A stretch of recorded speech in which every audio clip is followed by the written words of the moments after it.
low key, the Bills should have let them get it. Right?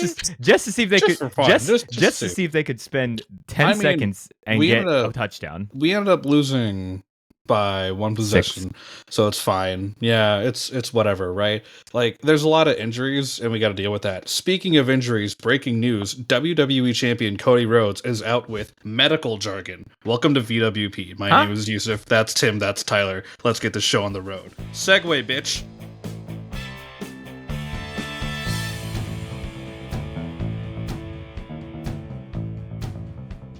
Wait. Yeah, that's legit. Like the package pile driver that KO hit on Cody. They just reported that he's injured with medical jargon. It's kayfabe, so it just sounds like a bunch of random medical words strung together. Cervical something. Hold on. I'm something have who cervical damage. I got you. Cody Rhodes from Wrestling News Co. From Wrestling News Co. WWE says Cody Rhodes has been diagnosed with axial compression of the cervical spine and cervical strain with spasm. Oh. Medical jargon. See, I was right. Oh. I told you. I forgot. So he broke his back. Got it. WWE really said we're not gonna do he was taken to a local medical facility thing anymore, and they're just like, reasons. We're gonna just do the actual thing now. Because reasons. My God. So I mean, like, Triple H then had to come out and kind of like. So there was a glorious event that happened. This is Sunday, December 15th. I try to always give the date. Sundays we talk wrestling, and not last Sunday. No, because we were dumb. Anyway, on Sundays we talk wrestling. Yesterday, though, Saturday, December 14th, was the thing that we've all been waiting for and all been booking to since about October. Saturday night's main event on Peacock and on NBC, prime time, 8 p.m. Commercials, only 2 hours. Saturday night's glorified house show. Ha ha. I mean, some of these finishes would support that claim. So let's really talk about it though. Yeah. So we open up. We have the tunnel. We have the old school but new school setup. With the little thing that they walk through. the Tron. As a W. I really yes, but now it's a Tron, but before it was like a stage. It was meant to emulate the actual like little curtain that they used to walk. Oh through. yeah, like an archway or whatever. Like the archway. So that was pretty cool. Those guardrails are really close together. No. That was really tight. No, that was a tight little aisleway. That was nice. That was nice to see.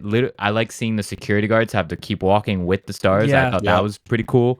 That's exactly how it used to be in the old days too. That was the point, right? Looked like a combination of One Night Stand and Saturday Night's main event all in one. So that was pretty sick. Presentation wise, let's just talk presentation wise. This looked gorgeous. It looked great. The KO entrance specifically, where they did the old school KO entrance, where they because he's been getting that kind of like behind stage entrance for a minute, but they stopped doing that. Yeah. So he got his old school entrance kind of back, and you could like see the sea of people, and with the really skinny aisle wear, that was a great visual. There's got to be a picture. What was the venue for last night? Was it MSG? It was Nassau Coliseum. It was Nassau on Long Island, where the original one took place. That's right. About 40 years ago. It's always fun, especially in old historic venues like that, when you do an event that's like a throwback event, like Saturday Night's main event, because the old vibe of the venue itself really helps the overall vibe of the show.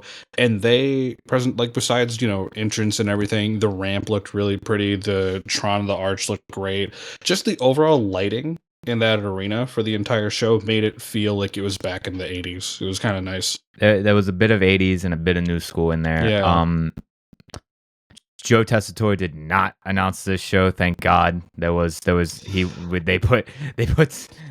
to become rumors about who was on the broadcast booth about 2 hours before the event, and my dumbass saw Joe Tessitore, and I went, I'm cool. I'll skip this show. I'll skip it. So I don't know if we've really gone into this though. I do want to take a segue before we go into main event of talking about Joe Tessitore, because good Lord, man, they need to cut their losses, or somebody needs to fix that. He's bad. I mean, it's bad. It's been 4 or 5 months now, so I gave them their grace. There's audio proof of me giving them their grace. I said it was week 1. He's fine. Let's see how he does after he gets some stuff under his belt. He has stuff under his belt now. I'm cool. It's interesting with him because he's, for the most part, what I've seen from like public just talk about Joe has been so far positive, not as much negative. But there's something about him that there's a reason they're keeping him this long. Right? Like Adnan Virk, God bless his soul, but he just was not cut out to be a wrestling commentator. Great baseball guy. Great Canadian, by the way. He would be Canadian. He would be Canadian, wouldn't he? But great for baseball, right? Just not great for pro wrestling, because in pro wrestling, there's so much more action involved in commentary. There's so much more going on, right? It's why Pat McAfee works so well. Other than the fact that Pat's just a goof. Like, he's just high-spirited, energetic, and he already follows and caters to a sport that is very high action, whatnot, right? So pro wrestling's perfect for him, and he's got the personality for it. Joe Tessitore doesn't necessarily have the pro wrestling personality, but he at least, I don't know, I still kind of like him, and I think he's got his days where he isn't that great, but there's something that WWE sees in him. It's the reason they're keeping him. There were moments where I saw him, and this is how the show opens, right, with him and Jesse Ventura. I know Tyler's going to kind of go in that direction in a second, so I'm gonna pass that off in a second. Where there were moments where I could see it, but what I also still like he doesn't sell me on the drama, right? And right now, if anything, like WWE has the tea, right? You can talk about the tea all day, right? But like he's not selling me drama. He's selling me sports, and I ain't with that shit. Especially with Netflix coming up and the return of Pat Mac tonight did not do him any favors. Yeah, I think I actually agree with you. I'm not trying to dispute your point at all. I personally don't like him, but two things. One, he's got plenty of talent. He's got plenty of chops. He's clearly a very experienced commentator. I know we've all expressed that. I'm not saying that you're not. But like, he's very well versed in other sports, and I think honestly he's not really for us. Him being in this position, I don't really think it's for us as wrestling fans. I think it's more for a new audience, to bring in more mainstream audience. People that watch sports are used to that kind of style of commentary. We're not so much. But I feel like that's a good reason why they put him with Wade, because I feel like Wade is the most bombastic of commentators, for better or worse. But I think that it's a good balance there. I think it allows for the mainstream audience to be pulled in a little bit. Yusuf's going to say the same thing I'm going to say. So no, I disagree with that. If all the sports, if you look at like big sports highlight stuff on like TikTok or something, right? And you see like these big moments. If you look at the Charlotte Hornets announcer, right? If you look at him, if you look in basketball, whichever announcer does bang, like there's all these moments and all these in sports where you like these different commentators because of the way they talk and the way they keep you engaged in the game. There's that, like, people have say Al Michaels has fallen off in recent years. I kind of agree, but also kind of disagree, because I still love the way that he leads me through the game and he talks me through the game. And then he has everybody gives Chris Collinsworth shit, but he's a great color guy. He does his job on color, like, and he keeps you invested and he'll say things that are just so sometimes ridiculous that you're just maybe loves Patrick Mahomes a little too much, but yeah. But sometimes he'll say things on commentary for color to add the drama, right? And he'll say these weird things where he'll get you so mad because he's just talking randomly, and you're just like, huh? Like, I get nothing out of Joe Tessitore but sleeping. My thing with Joe, and it's not that I don't like him, it's not that I don't hate him either. I think, to your point, Tyler, he's there for like the average sport fan, not the wrestling fan. Here's the thing, and I want to say you're partly right, but I also am very much on the side of no, because they find ways to tell the story. He, to me, as give him the graces that you will, he feels like a Pat McAfee placeholder until Pat's back full time. It's just that he's not Pat McAfee, right? This is what I was getting to earlier with, like, he doesn't have the personality to really help drive a story in pro wrestling on commentary, right? He doesn't really have that kind of like fire in him to really bring out the moments in a match. Whereas Pat's just a fucking beast. He Pat's always got it. Yeah. He always kind of starts like in this weird maudlin monotone, right? Kind of, yeah. And it's very strange because when and something I just thought of now is the internet bombarded Byron Saxton his first night for talking the same way.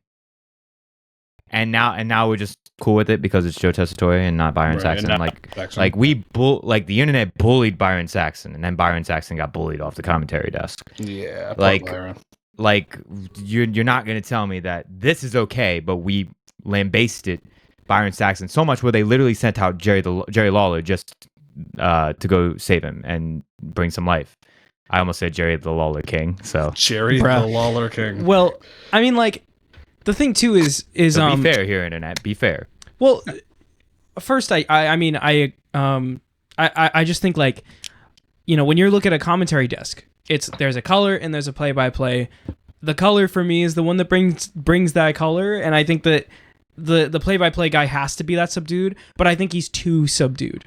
I think he's way too subdued. I think there are times where he's like quiet. You can't hear him. They can't turn the gain up loud on their microphones because they're in such a packed crowd. The crowd is around them at their desk, and it's a smaller arena where noise can travel. There's more people than a basketball game or any other arena sport because they have the floor. Like, there's so many things involved. They can't turn the volume up, so they have to kind of make up for it by basically yelling. And Tessitore is talking like he's in a glass box. Yeah, which I think that's more for him to have to get used to. But also, it's an interesting contrast that they have him as this like subdued commentary, right? Because everyone else, there's it's a lot of yelling.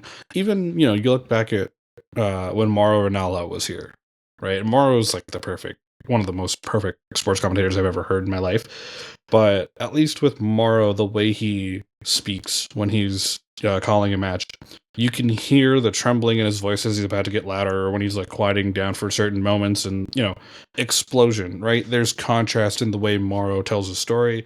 Pat McAfee, there's a contrast in the way he tells a story. Michael Cole, people are finally giving Michael Cole his flowers after God knows how long, right? For how well he can tell a story on commentary, whether it be as a color guy or a play-by-play guy, if he ever has to do play-by-play. Joe Tessitore is going to...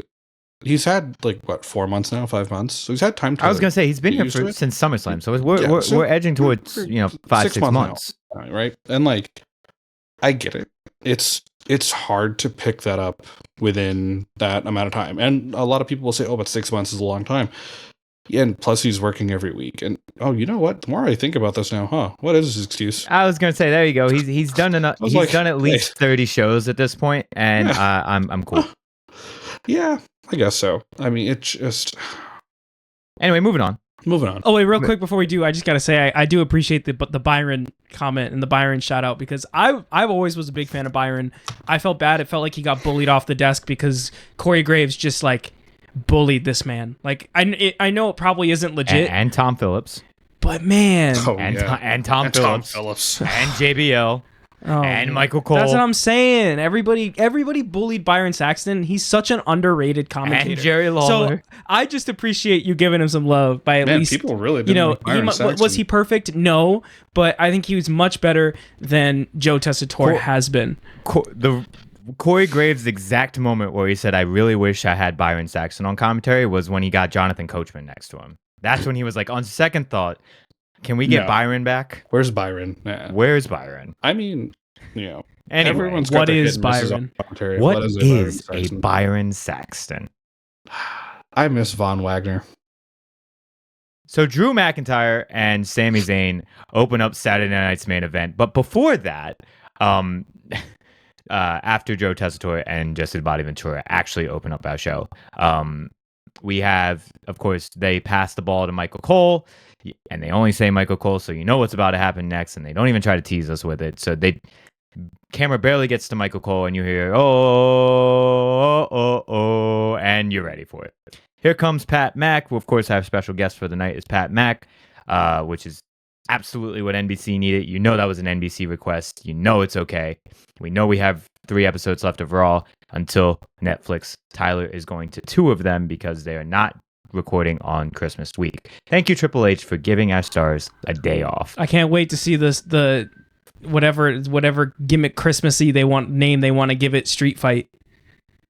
You know they're gonna have one like it may actually 34th Street Fight. 30. The Miracle on 34th Street Fight. It might be a dark match for you. Nah, bro. I don't know. They usually do like comedic shenanigans during holiday week. They always have at least one or two, yeah. Anyway, so Pat Mac comes out. Great move. Super smart move. It broke on the internet earlier in the day, and the internet could not be more thrilled. Now, Drew McIntyre and Sami Zayn. The notes here say that Drew McIntyre squashed Sami Zayn, which I disagree with. That was not a squash. It definitely wasn't like a full squash, but it definitely was like a very emphatic win. It was a win. It was a win that was absolutely necessary. Oh, absolutely. It wasn't very back and forth. I think it was just Drew did the WWE 2K fake out where like out of the ring, back in, waits for the opponent to come back in, nails him. Finisher 1, 2, 3. I've done that so many times. That's a tried and true way to win. Clearly, Drew plays the games, or else he wouldn't have thought of it. There's a few 2K finishes this Drew evening. McIntyre is the Bloodline bounty hunter, and I love it. He said after the match, he said 1 down, 4 to go. Sammy, Jimmy, Jay, Roman, Solo. Yeah. He said 4 or 5 to go. He 1 said down, 4 to go. Yeah. So then Solo would not probably be on this list because he's trying to take down the Bloodline. Solo is on the list. Solo should be on this list. Solo is on. Solo has to be on the list. list. He said that? No. But that's the implication. Is this us assuming? So a lot Who else would it be? So right now, right? If he's taking out Sami Zayn. Yep. Right? So that's 1 down. So 5 minus 1 is what? However many he said to go. He said 4 to go. Punk also teamed with him. Punk also teamed with him. Punk, I know. You did. That was my thought. That was my thought. But let's think back to what Drew said on Raw. At least CM Punk did it because he got something out of it. I respect Punk for getting something out of it. That's what he said. He said at least Punk got a deal out of it because he made that deal with Paul Heyman. He did say that on at some point. I forget when. But you're not wrong. I mean, it's not completely impossible that he doesn't go after Punk. But who was the guy that was the decisive reason why he lost to Roman at Clash of the Castle? It was Solo. The debut of Solo. Yeah. At the end of the day, the bloodline hunting thing is going to be the big story going forward throughout the WWE. Because it's going to be everyone wanting to get back at the whole bloodline. This includes all of OG bloodline, and this includes partly a new bloodline. But new bloodline just got taken out by OG, but that's another thing. Except Solo's now in the middle of both. Right? So if I'm Solo, I'm probably booking him to be like on his guard. Because the question is who's next? Right? Like Sammy's down, who does Drew go after now? He already did attack Big Jim on SmackDown on Friday. And he took out Jay. He took out Jay already. But think about it, though. But I think he means he wants to actually beat them in a match. Yeah, he said 1 down, 4 to go, right? So he means in a match. So the assumption would be it's going to be one of Solo. Roman has to be last, right? Yes. Yeah. Right? It's either Roman or Solo that's last. Right. That's the thing. I want to say it's either one of the two, but like if it is Solo, I guess. I mean, it has to be. I have no appetite to see. But now Solo's a heel, and Drew doesn't have Drew has no interaction with Solo's bloodline. So Drew isn't necessarily a heel himself. I said Solo was a heel. No, I know, but I'm not saying that Drew. I'm saying so you're insinuating that because you're insinuating that it's 2 heels, it's not going to happen. But Drew isn't necessarily. Drew is not a fan favorite, I would say. He's not a fan favorite, but he's also not a heel. I'd say he's kind of a tweener. He's kind of a tweener. He's been one of those justified heel characters that have had reasons. One more time, what was that? Justified what? Justified reasons? No, justified what? Justified heel. Okay, thank you. But it's like no. You don't get to flip flop on this issue that you tried so hard to make me flip flop on. There are no faces and heels in wrestling. Oh, now there's no heels and faces. That's right. Let's throw it back in your face. Honestly, in this WWE with Triple H with the pen, there isn't. I really don't think there is. Well, unless you're Cody Rhodes. Your man's is definitely a heel. I mean, no. Not that. No, not Drew. Not Drew. Cody? No. No. My man's. Keep going. We'll get there. We're getting Okay. somewhere. Oh, well. Anyway. You lost. Drew wins. LOL. Off the most like 2K game ending. But Sammy did the little El Generico rope flip thingy though. He did. He hasn't busted that out in a while. There were more shades of El Generico coming out this year. Where's my dive through the turnbuckle? I missed that. The DDT he used to do. Yeah. So I watched the KO documentary recently. Again, we're going off on a tangent. And I saw a younger, short-haired, in shape Sammy, and I was like, "Aw, I miss this Sammy. I miss this Sammy a lot." With all the world flags on his gear. Yeah, those were the days. That was pretty sick. I liked that. I liked that era of Sami Zayn. All right, let's move on. Let's do it. Liv Good Morgan match. retained against Io Sky. What a nasty fucking knee. What a great Other than that, match. this was just a match. No, this was a great match. I won't remember it, but it was still a great match. I think this match was Liv Morgan's best match to date, personally. Agreed. I can't recall a better match than that. So good for Liv. I thought that was phenomenal. Io was she's Io. She's always going to cook. It's always nice when there's a breath of fresh air for a wrestler. And it's nice not seeing Liv face the same kind of person. Yeah. No giant woman opponent. I mean, she is very small, so most people are going to be larger than her. But yes, I agree. I agree. I mean, giant. Liv is tall and built. Nia is Nia Jax. She's massive. Nia is humongous, and Rhea's like 6 feet. Liv is tall and built. Liv is Rhea. Rhea. Sorry, Rhea is tall and built. Rhea's like 6 foot or like 5'10" or something, 5'11", something like that. Yeah, Nia Jax is Nia Jax, so it's like okay. So it's nice when it's a little more evened out, if you will. She did have Zelina too. I think Zelina was actually smaller than Liv. I think so, probably. Yeah, she is short. Yeah, I got to see that live. This match was fun. Honestly, I love me some Io Sky. Yeah, obviously she wasn't gonna win. No shit. Obviously the fans did too, because she was over as all hell. Oh yeah. Damn. Man, I think that sealed the deal for me. I think Io will be world champion at some point in 2025. I think she's winning the Rumble again. Yeah. I think she will be a world champion. She's too good not to. She's had a hell of a year for not. She's had an incredible for taking some else. But oh yeah. But overall good match. I'm actually impressed they went with a clean finish. So that's what I was going to bring up. The internet loves that Liv got a clean win. I do too. So do I. Same. Good. I think Io will be fine. She needs this, especially Liv needs this clean win, especially right now with the Raquel debacle. Raquel. Yeah, the Raquel. There's a little bit of a debacle there. Yeah. Not only in the reemergence, but also kind of what we've been going through for the last few weeks with what? How do you say it? Raquel. Raquel. Okay. She's Diesel. I know. I got it. She's the strong. This is. She's the Diesel. She is the Diesel. Yeah. I got it. So this was a good reset. Especially because we know that it's probably going to end up being Liv and Rhea at Mania. No, I think Raw Netflix. I think Raw Netflix. Okay. Raw Netflix is stacked. I'm sorry. There's one match, bro. There's like three. Well, there's like three, homie. Rumor. There's one match. That's actually announced. No, there's two. There's at least two right now. What's the other one? There's one. It's Rollins Solos and Punk. That's not announced. Hasn't been confirmed. Not yet. announced. No, that was on Raw. No. Like, wasn't that said on Raw? No, that was not. It was not. Somebody fact check me, 'cause I feel like that was on Raw. I'm fact checking. As far as I know, as of 2 days ago, PWI reported that Seth Rollins versus CM Punk is taking place there. That's all he said.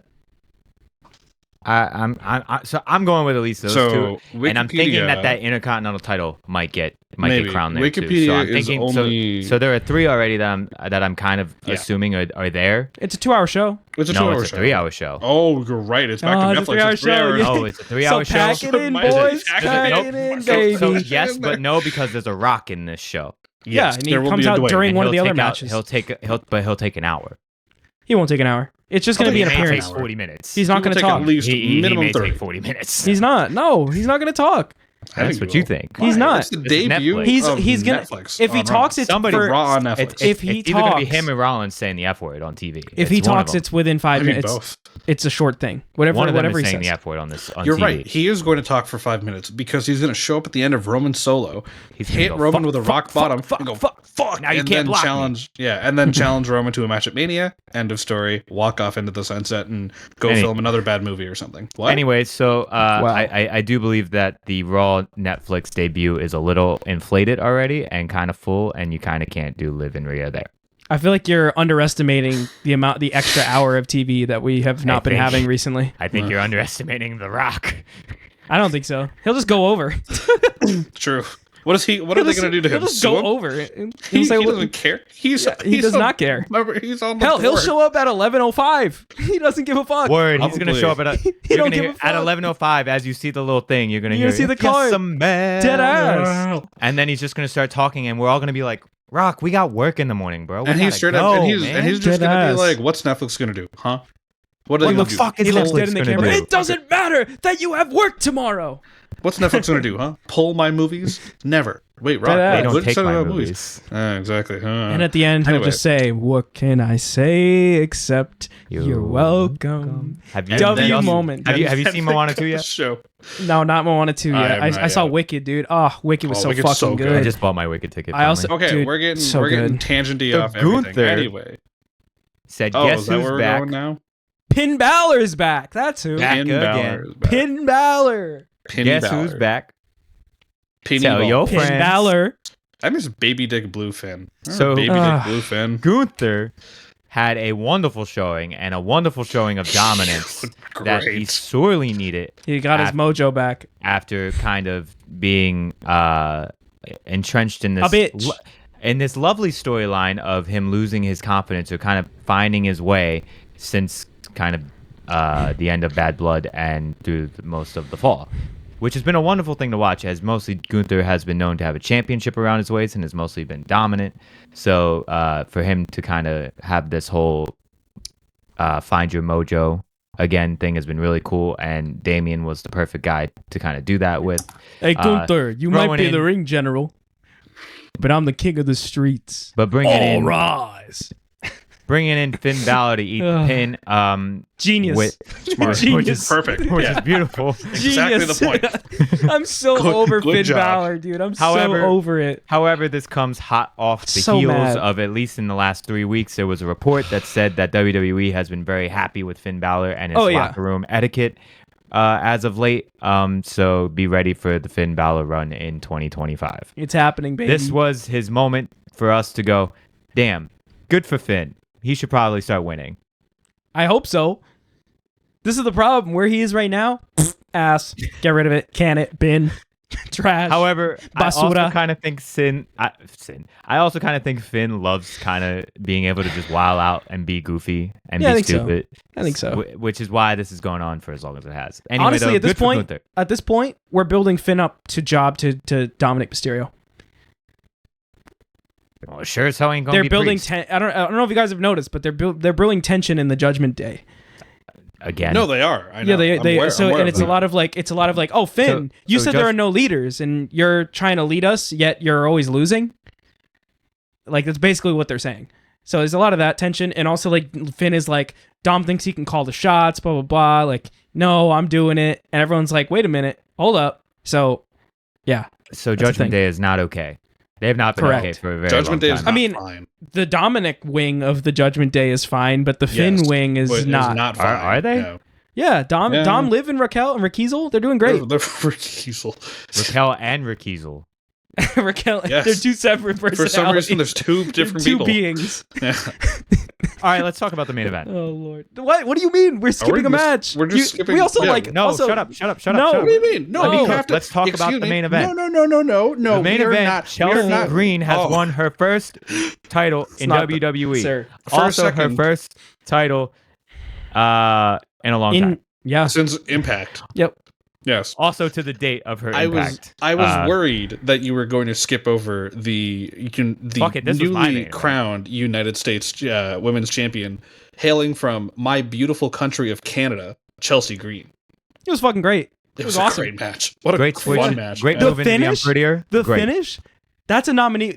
By the way, next episode we're doing year-end awards. That's a nominee. That's one. We're not nominating them actually, but that's definitely a top contender in my head For OMG moment. Oh yeah, no, it was great. Just like, what a fun.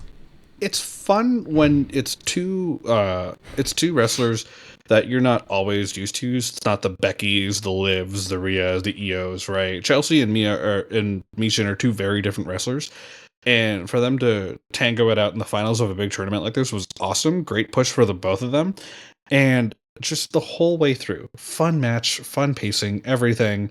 Chelsea trying to constantly hit an Unprettier and not being able to hit it. She hit a Rough Rider, and Long Island was eating it up.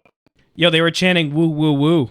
Love it. Yeah, I was gonna say that was cute how they called it the Rough Rider too. I was like, cute. I was like, cute move. They've been calling it the Rough Rider. She uses that move. She uses it regularly. I was like, cute, especially as he's about to go get an AEW match. Yeah, and win the no Ring of ROH match. It's ROH. Yeah, I'm sorry, AEW. He's not big enough for AEW apparently, brother. I disagree with that. Oh, so don't we all? I think even though he's already appeared. He could on hold AEW. their world title, and I would think it's actually legit. Deadass. I agree.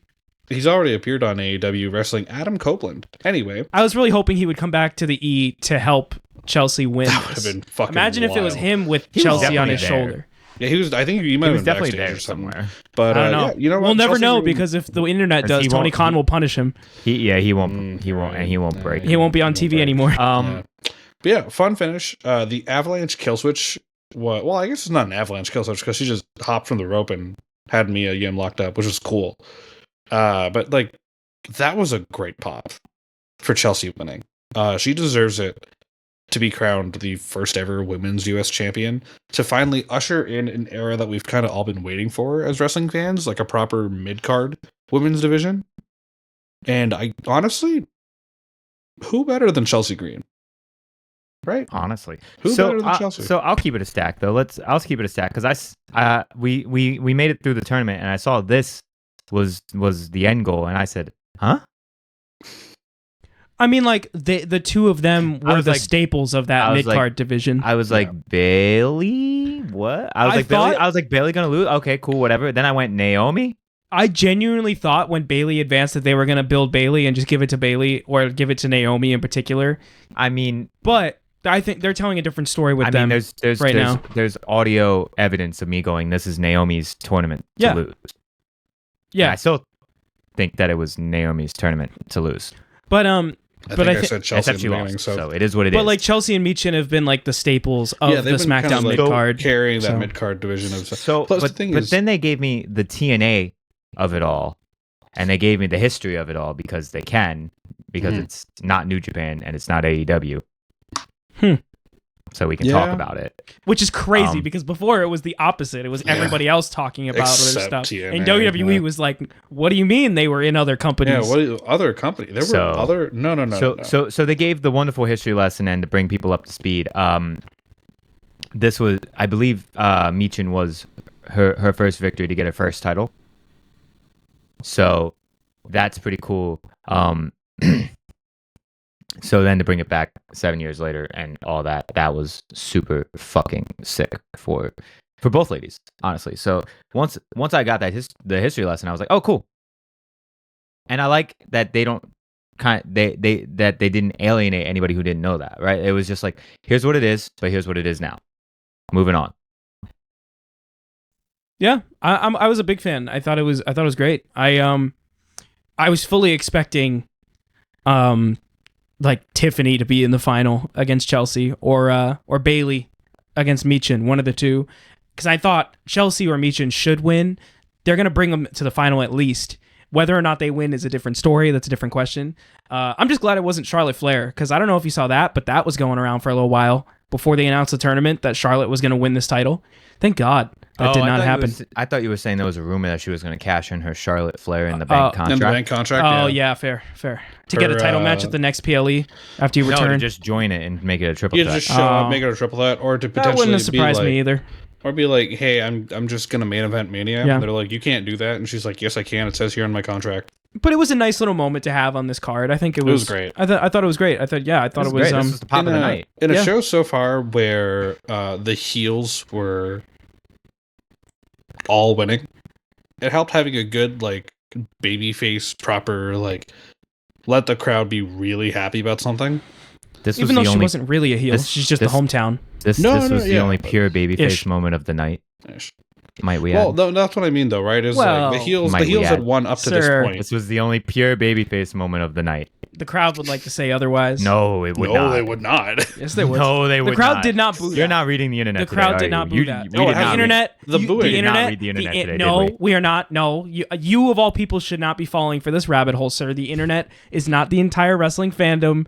Let's relax. Let's everybody take a step back. Low To key? my point, before Low-key we get these days? to No, still before no. we get to the main event of these two dimwits fighting, we had like Drew won, Liv won, Gunther won, right? All big heels got their wins. So it's like, okay, is this going to be a heel-filled show? What's going to happen? Mia Yim's not really a heel, so it doesn't really make sense. But having that proper babyface win for Chelsea Green help give the show a little bit of a different light, and also like again that big of a pop really gets them going because you want some sort of high there. Yes, Tim, what's up? No, okay, Not yet. okay, but I mean, it's a nice way to get the crowd still ramped up because again, like you like it when there's a little bit of differences, not when like a certain kind of character is dominating the entire show, or character type, if you will, is dominating the entire show. And then there's the main event. I got a question. Sure. Why could Piper Nivens get her name back, but we still got to keep Meechin? Because Meechin wanted that name. Yeah, Actually proposed it, I believe. believe. Proposed it. Yeah. Oh, okay. Yeah. It's like also- you said Mia Yim just now, and because that It it still kind of stays in her my and head, too. WWE had gone back and forth on it for a really long time before they had finally settled on Meechin. Well, because at one point, wasn't she being built? I think it was only for She a was week. Meechin. She was Mia Yim, Meechin, Meechin Meechin Yim, Yim, and then Meechin Mia Yim. Meechin Mia Yim, Yeah, Mia they Yim were- Meechin. they were going through that for a Meechin. while. It was literally all of it. No, it wasn't Yes, it Mia was. Yim Meechin. Yes, it no, was. it wasn't. It was. They Don't said do it. that. Don't It do was. that. Don't do that. It was. They billed her as such at They one did- point. No. I swear. I'm gonna need to see some proof. I'm gonna need to see it too. I'm gonna need to see the Carfax on that one. I die if they had listed all Mia of Meechin that. Yim actually sounds like they may have done that, but I don't even know if I believe that one. Wikipedia says Mia Yim, Meechin, and Meechin Mia Yim, and Reckoning. Oh, yes. yeah. Can't forget about Reckoning. Reckoning. So Meechin All in right. Korean means crazy. Okay. And because she's half Korean and half African American, and what she She's says is Blasian. she do be Blasian. She always does what she can to represent her heritage. So, and that's what her mom always called her growing up was Meechin. So it makes sense that she wanted to stick Aw, to that. okay, that's cool. Yeah, the sentiment is there, so it makes sense. I'm here. Nice. It just I'm here. force of habit. I just I've keep never- calling her Mia. I've never not been rolling, but Right. it literally like crossed my mind like Well, just my now. Where I was thing like, why is- did Piper Nivens get her name back, but Piper we can't Niven, get yeah. Mia Yim I think Because my- Dewdrop. Why? because we can drop the do. Yeah. Wow. Much like Kevin Owens dropped the Nailed man that on his one. head. All right, Yo. so this main event. I'm Let's killing it really with get the into segues it. today, dude. What Let's am I get into it. losing? Let's get into it. Right. So we've had a pure babyface moment for the night. Here Correct. we go. Here we go. Our morally gray power hour. Here with comes Cody that Rhodes. morally gray power hour with the main event because none of the main event matters. Saturday night's main event, one might say. Some might say that. Kevin Owens, Cody Rhodes. Kevin Owens comes out with A Gold Dust shirt, right? a Dusty Rhodes shirt. Good. There was With a Gold his Dust shirt face. at one point. It's With a his Dusty face Rhodes shirt with Kevin duct Owens' taped face duct tape onto Dusty. Oh, that's And it lit. says And the then Canadian The Dream. Canadian Dream. Oh, that's lit. Let's go. No. It's so ridiculous. Oh, maybe that was on. And here's the- Oh, that's why that was on SmackDown on Friday. He came Yeah. out with the And Gold here's- Dust and shirt. here's My the bad. thing No, he is came out with a that- Stardust shirt. Yeah, the Stardust shirt he came out with. There was definitely a Gold Dust shirt. Oh, at one point. there was a Who Stardust shirt knows too. anymore. Okay. Anyway, what I do want to say though is that Canadian Dream shirt. I realized when Kevin was getting to the ring, you could see it fold, and I'm like, wait, the tape on the head isn't coming off. I go, oh, that's a printed design. Oh my god, can that please be on the store? I need that shirt. Is it? It needs to be. If it isn't already, I hope it is. Can we fact check that quickly? It's in the same part of the store where the army green CM Punk hoodie is. It's nowhere to be found. I know, right? That Army Game CM Punk is sick. I'm trying. I want one. Yeah, I want one of those. Nice. Anyway, so yeah, Kevin Owens comes out wearing a Canadian Merch is Dream on shirt. point right now. Merch is on point. Kevin Owens comes out in his Dusty Rhodes / Kevin Owens Canadian Dream shirt, which fun, All right, and then we have his and opponent, then Cody his Rhodes, opponent, and Codeword. here we go. Cody gets his moment. Cody can now shut up. They gave him his thing. They gave him what he wanted. One thing he asked for after becoming champion. He asked for one thing, but they said no because you still did smash the throne. Yes. So we're not going to give this to you. Well, no, it's because of marketing. They said no, we're not going to give this to you, but here you go. Relax. So Cody gets to come out with the belt of his choosing, which is the Winged Eagle WWE title, which still looks good. Here's my question. Did anybody notice anything interesting about this belt? Because I did. Was it that it looks smaller? I did. The W was not. The W wasn't a WWF logo. Because they can't. They're legally. They're right. Yeah, they legally That's can't. why they blur out the F on everything. They can. No, they can. Are you sure? That's why they don't. I thought they lost the ability to do that in the lawsuit. So they did. So something changed somewhere around the time of the network, because this is where things got interesting, right? Because they were going to give the whole library. So there was a new deal, and somebody start Googling for me, please, because I want to know the exact things. But I know in past release stuff, even if it gets re-released, they can use not only the block WWF but the scratch as well. That absolutely is true. Hence why nothing is blurred on the network. Or Peacock. That is not true. Everything that is true. Either it's blurred or they replace it. No, because you can go watch an episode of Raw from 1998 and it has the scratch logo. Scratch WWF. Interesting. Well, I believe it's it's on TV. Because I knew that changed when the network happened, because otherwise it was just gonna be Blur City. See what I'm saying? So they had to cut a deal somewhere. There's a deal in there somewhere. Number 2. When was there ever a block WWE logo version of this belt? When? It's not a WWF block. It's a WWE said block. It's a custom belt. They said who they went to get that belt. Okay.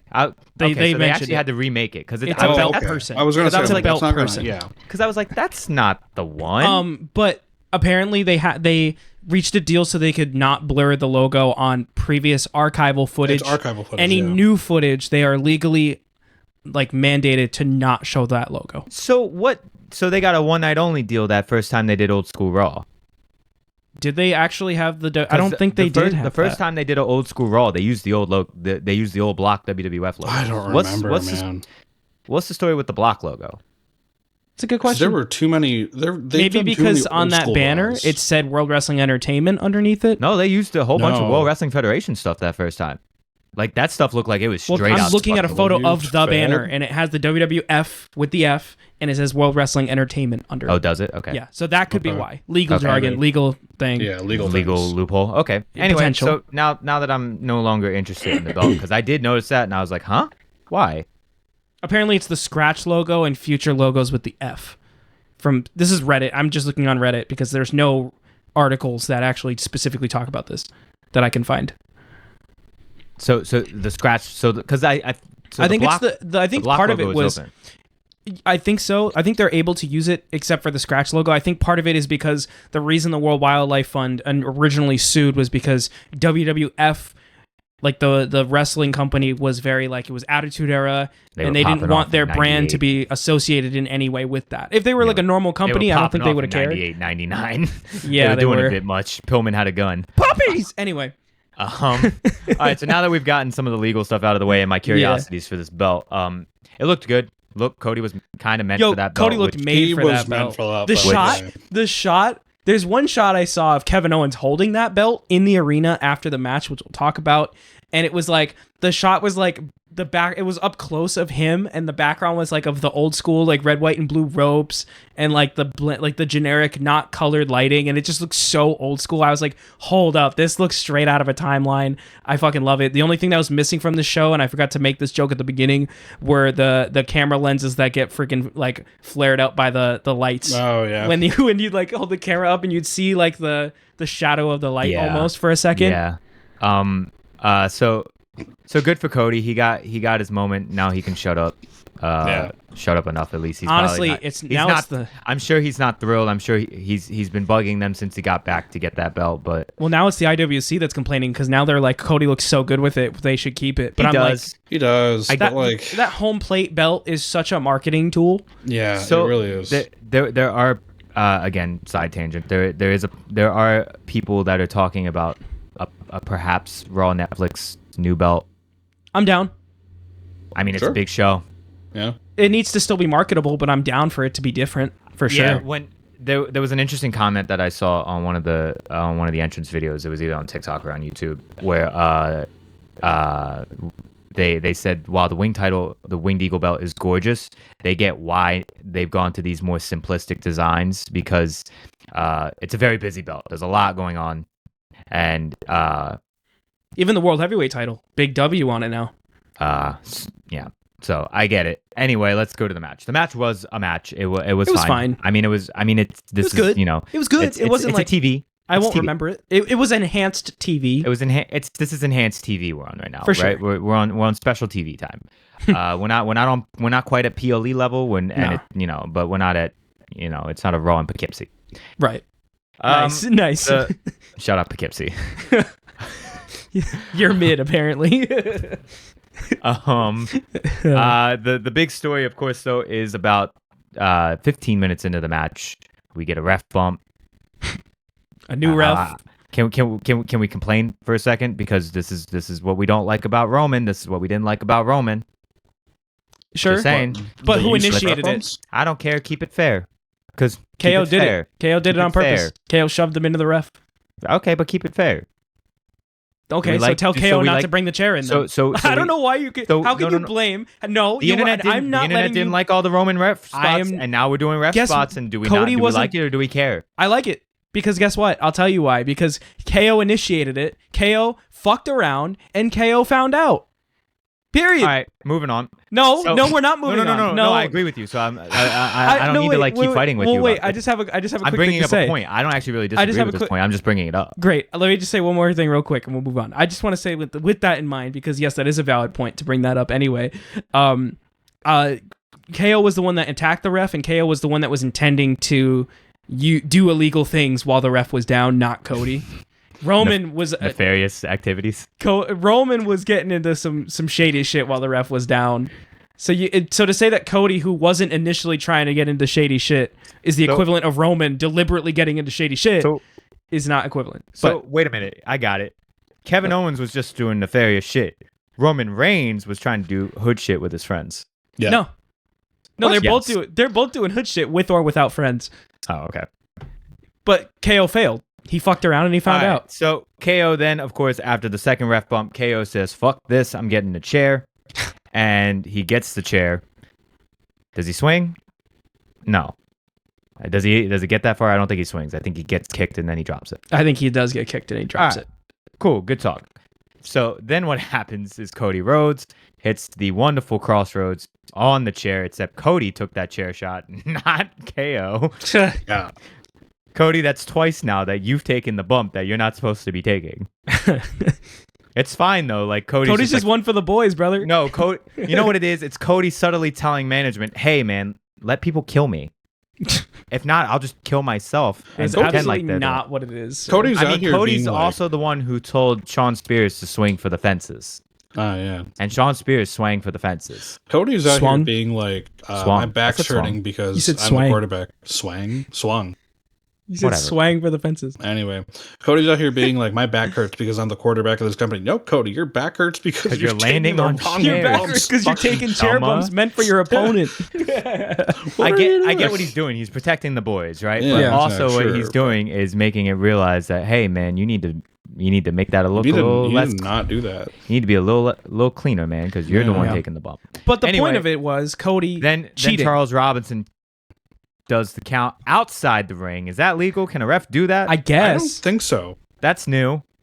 I don't think the ref can do that. That's a new ref I think angle. I like it. It's more realistic. I mean, he tapped the mat and yeah, was holding a rope. It's more. It It's is, more realistic. But I it's feel so like- less theatrical than like, and look, it looks more The realistic slow and less rolling. planned than the roll in the.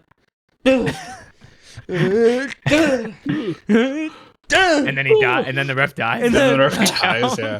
tongue hanging out, They X's count to on three their and eyes. you're like, no. I don't know. No, the little swirls when the Pokemon faints. Yeah. I mean, if you're not gonna, I don't know, if you don't allow pinfalls out of the ring, why allow the ref Why to count can out the of the ref ring? count me out of the ring? If Yeah, I can't? right? Because he's Like- the ref and you're not. That's why. By the way, Charles Basically. Robinson in the wonderful blue button-up and bow tie. And the Looking ref like- cam that went looking like unused. ref cam. looking Yeah, that like $1 million was bucks. not used for anything. With the ref cam that was not used again. Of He's course. looking like $1 million though while he does it. All the refs were donned in the blue, and I was like, this Yep. is nice. It's a nice, you know. Yeah. Yeah, Yeah, so yeah. Even as Joe Tyler- Test with the red bow tie. Yeah. Shout out to Mean Gene. All right, Gene then. Mean. And Jesse Ventura, of Gene course, with Mean. his snake Sorry, jacket Tony Atlas. supposedly made by. No, Gene Mean was Iron Sheiky, baby. Oh yeah, that's right. You're right. Fuck up the Hulk Hogan. Yes. I love Legends House. Oh man, so good. A lot of legends. Yo, so many of them now are just not with us anymore. It's actually insane. Greg Valentine was in the crowd. Coco Beware. Coco Beware was in He the was crowd. Coco That was Beware. really sweet. Tito Santana. Love a Tito good Tito Santana was Santana around. appearance. You know? Jesse Ventura made it to the commentary desk for this match. He did. What an incredible time. Before the match started, and yes. we're talking about his jacket, and Which he claims was made which he by- claimed was made by Damien. Yes. Not Priest, but the Snake.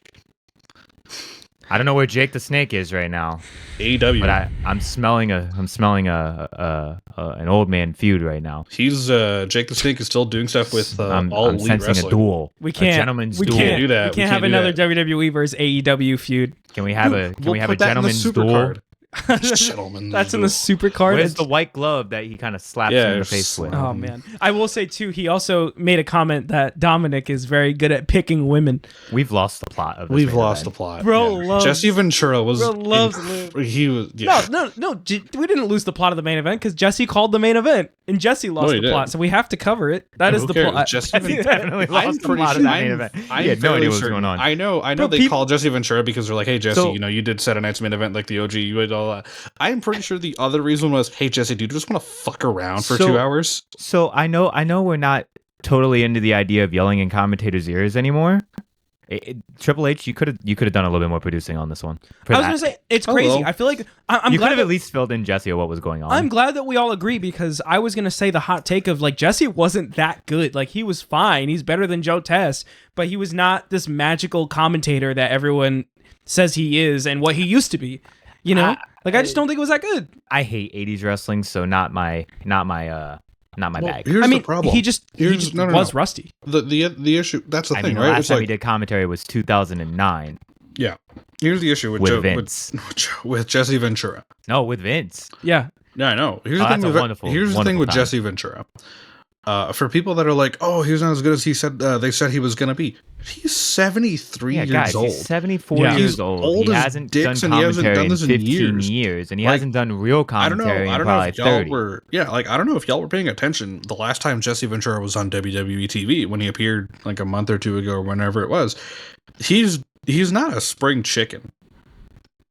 Like, sure, he'll tell Hulk Hogan to go fuck himself, but like he's not the same Jesse Ventura of telling 40 years ago. He's telling Hulk Hogan what everybody else wants to tell him. Yeah, exactly. Listen, bruh. You know how like in movies, like they have like the CGI like replacements for all these people that pass You sure away. CG to young Jesse. No. We just put Karrion Kross at the desk and say it's Jesse Ventura.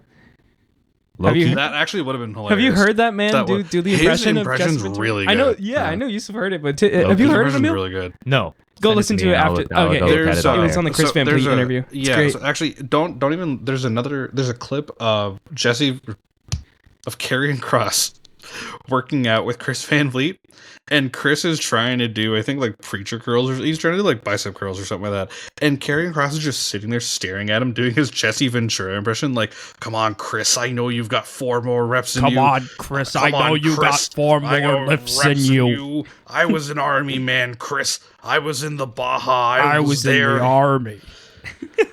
And Dude, like, it's such so a good good. impression. It's so good. And like it was a cool moment before the match when Jesse came out and they were like, you know, introducing Jesse, whatever. And like it was that little moment with Michael and Pat and Jesse where, you know, Pat's like talking, like basically like, it's an honor to sit at this desk with you, like you're a legend. And he looks at him and goes, "Do you know how you got here? It's because of me." Because like basically saying he paved the way for commentators like Pat McAfee. And honestly, he did. He did. And it's really cool because it's like these people are the voices of their respective eras in terms of what they offer to the desk. Yeah. These guys are generational color commentators. This is one of those moments where you see like the real Pat McAfee kind of come out, and those are always really sweet. It was I saw his little moment with Austin once somewhere, I think on TikTok, where that was like, that's like the genuine, like he looked starstruck. And Joe Tess was crying over at the Gene Okerlund position watching this all go down.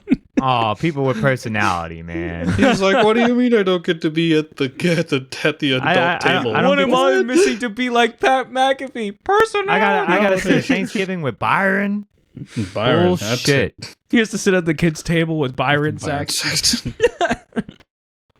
Oh, Lord. All right, let's find the plot again. So the real story of this match, of course, is that Cody cheated. Cool. Love it. And here's the thing. Again, you got me, and there's guys. no way around it. There's no way around it. No. So he has to start. He's gonna have to explain himself. So you got me. I mean, he's just gonna say, "Kevin Owens, put the chair in the ring. I had no other choice." Because he could have kicked it. That's how he talks. He could have kicked it. He could have kicked it. But guess what? No. He didn't. But guess what? People that hate Cody for not being a douchebag and not being a dickhead. Here we go. Here you go. He's had a week this week. There you go. He also told New Day they should be ashamed of themselves. No. Your grandfather would be ashamed of you.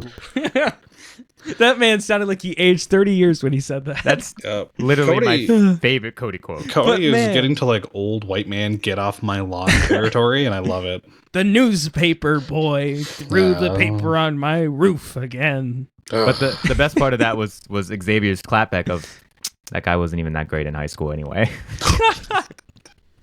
Oh man, it's so good, man. Cody is going to have to speak on his actions when he comes back. I don't think he comes back this week on SmackDown. No, we killed him. So after the because match, he is dead right now. So right now we've currently killed Cody Rhodes. He's dead. He'll be back for Rumble. We'll see you in February. We'll see him on. We'll see him on Netflix Raw. True.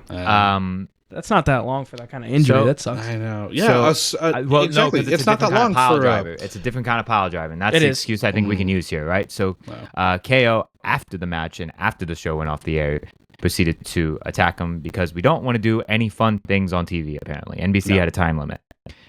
But what we did get is video showing KO attacking Cody first in the ring, or all in the ring. Sorry, in the ring, talking about putting him in a package pile driver, which we haven't seen on WWE TV in years, ever. Perhaps years.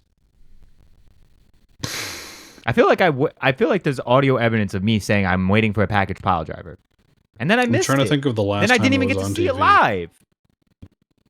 Lame. Well. Should have went.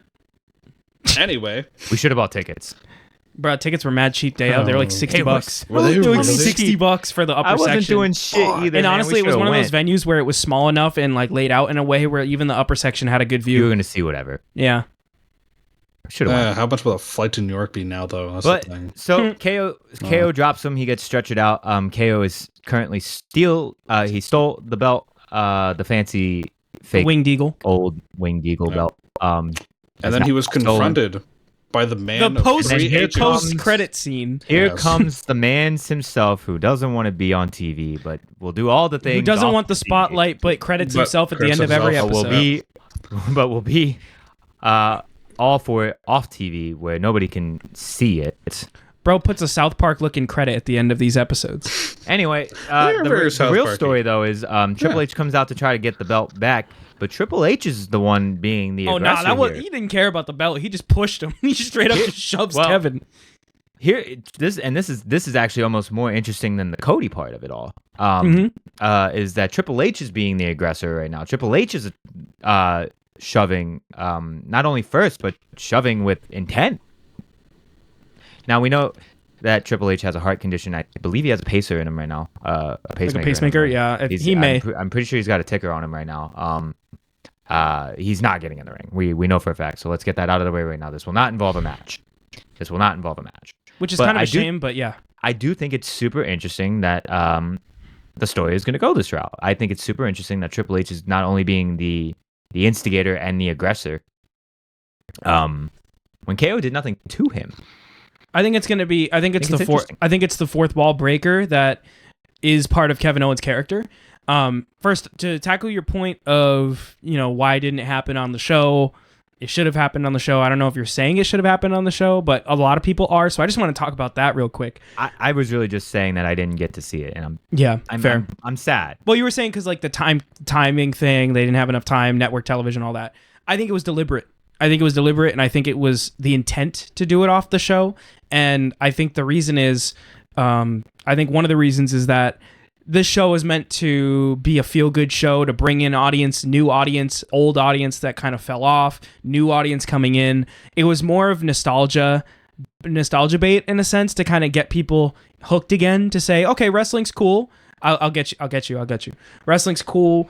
And maybe I'll start tuning in, right? But they wanted something a little more lighthearted, a little more palatable for these kind of fans. So then when they pull them in to watch a Raw or SmackDown, anything goes.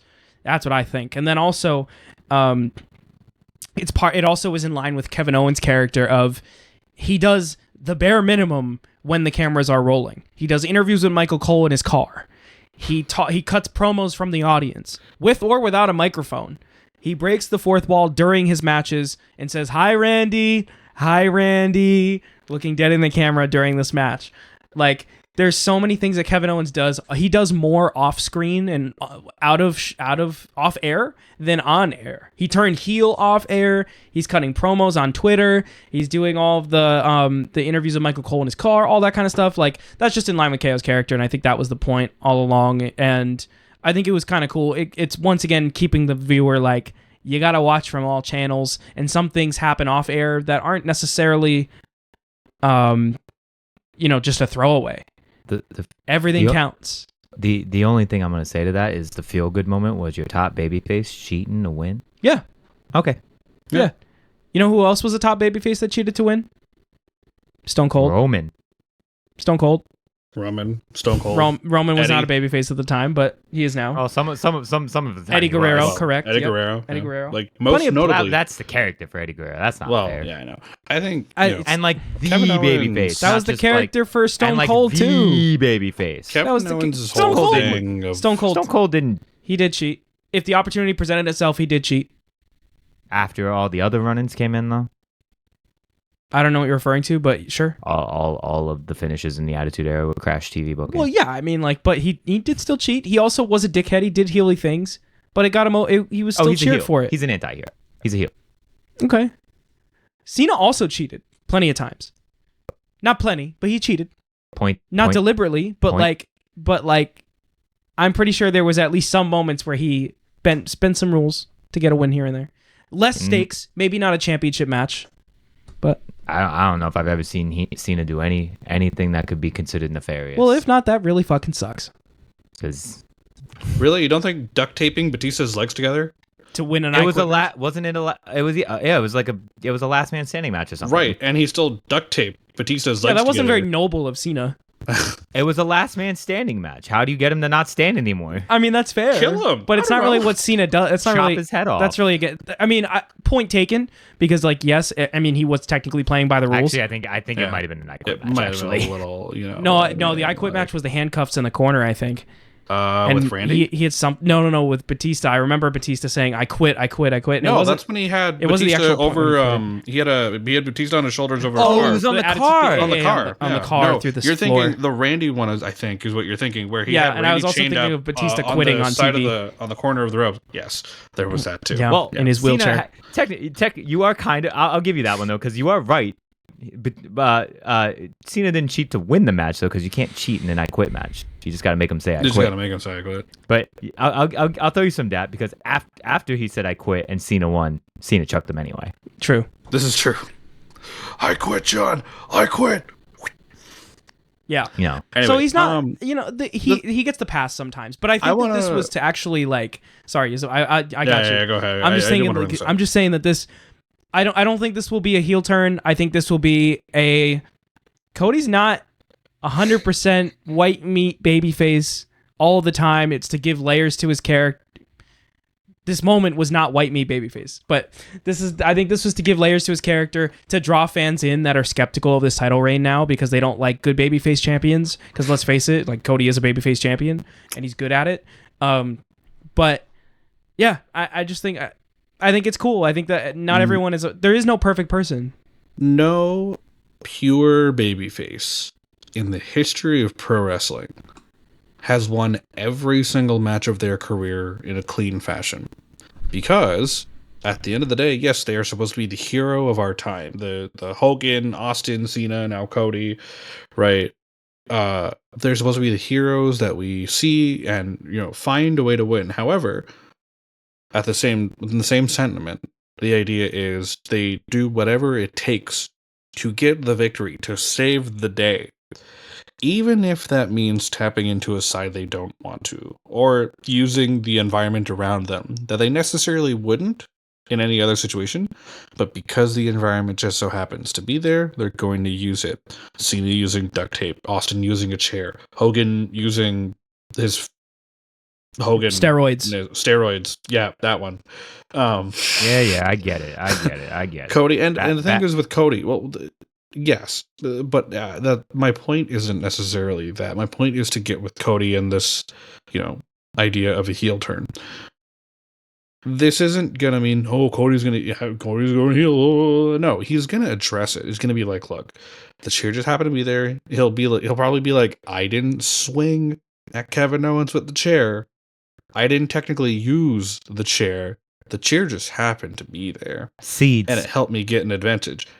Exactly. It's planting the seeds. And I've been saying this since yesterday. In our group chat, right? The roster's going to turn on him. Yeah.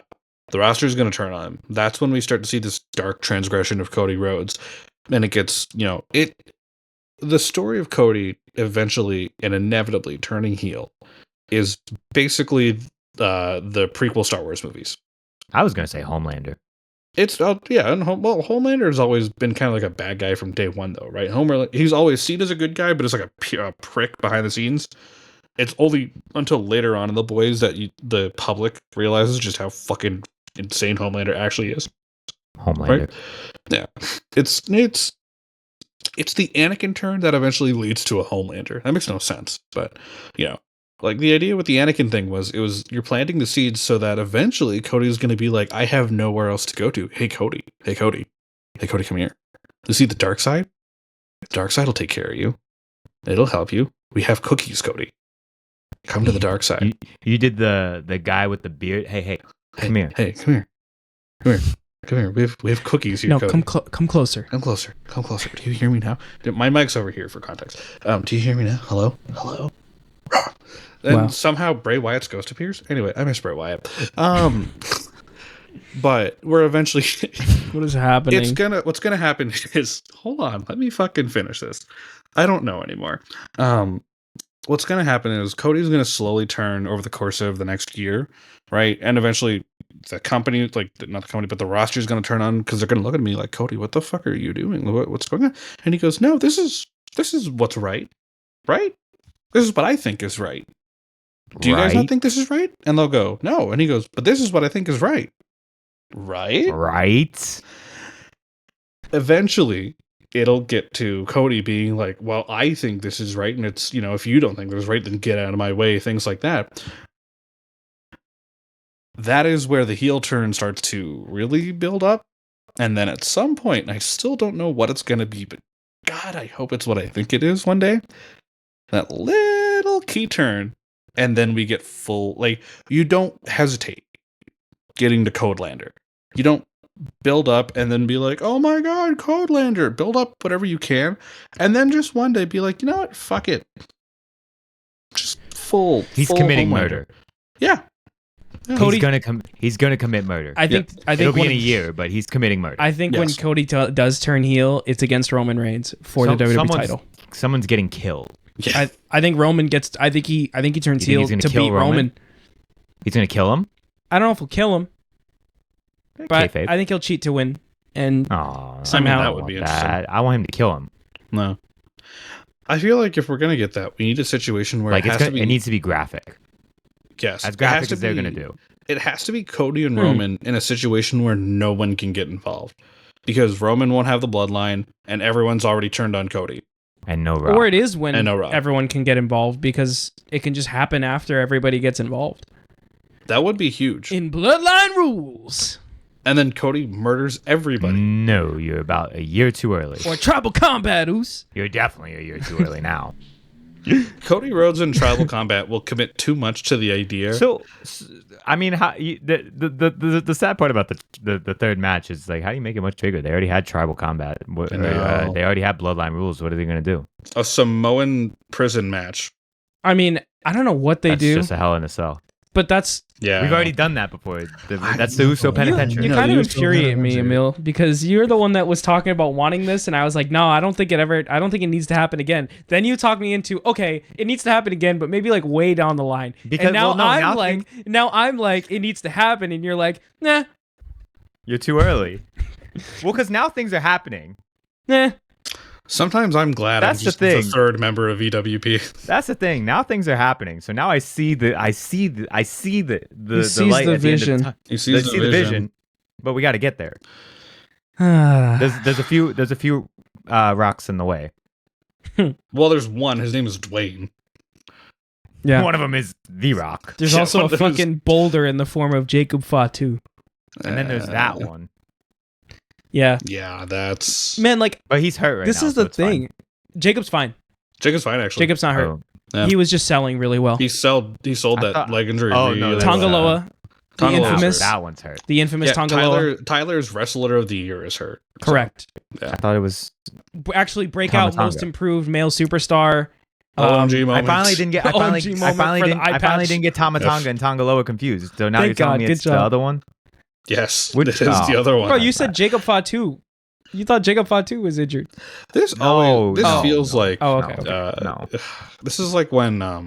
Yeah. When Wait, I saw there was some commercial that did that, and I immediately thought of him, and I was like, wait, is this a commercial where it's like Tamatanga going to show up? best And then I was- didn't see Tamatanga. I was like, what the fuck? The best Waste- was, I think it was waste my time. There was some show. I think it was either a big SmackDown, like the Triple Threat ladder match they did, or like a SummerSlam, a big show where Tom is in the ring and he's going, yeah, and you can hear the crowd going, yeah, in the crowd with him. There's a bunch of videos of them at Crazy. live events where people do that to him, and Yeah. and he's like, yes. Yeah, no, You're hip. it's He's so like, "You're funny. hip." It's so funny how big of meme machines the freaking Tongans are. The two of them. Yeah, Between, well, yeah. Well, and just, the one Tongaloa just the existing. one is like a goofy meme, and it's like fun, and it kind of enhances the character. and the other Yeah, one's and the more other is serious. The other Tongaloa. one's not Yeah. because it's good. Yeah, man, it's like the typical henchman you watch in like kid movies where there's the kid bully. It's like they're like the Crab and Goyle to Solo's Malfoy. Yes. so good. Yes, they are. So good. Or did anyone watch Ned's Declassified? Yeah, of course. Oh, yeah. Who are his two goons? Oh, I man. can't remember their names. The one was bald and was Yeah. like looked like he was 30, Bro. and he had like I think a legit tattoo, and they put him in sleeveless shirts. So it's like, what are you doing? Bro. And then the other one, with the curly head, who had the weird laugh. Oh, Yeah. man. Oh, Who- I know who you're talking about. They both God. had personality to them. Yeah. Dude, so funny. The henchmen need personality, like the do. real henchmen, Yeah. not the putties. Like we're No, not for like, sure. not like the putties Well, from Power Rangers, but but like yeah, like so- the henchmen, like gold. What's his name? The Power Rangers, the gold wolf thing. Y'all didn't watch Power Rangers? I know. I know which one you're talking about. I just don't remember Nope. the name. God I love damn it. Power Rangers though. But yeah. Anyway, back to whatever we were. Well, no, we're about. done here. We've done. Are we we've done? We've I done guess the we're thing. done. Cody's We're- dead. Short show comes with short review. Yeah.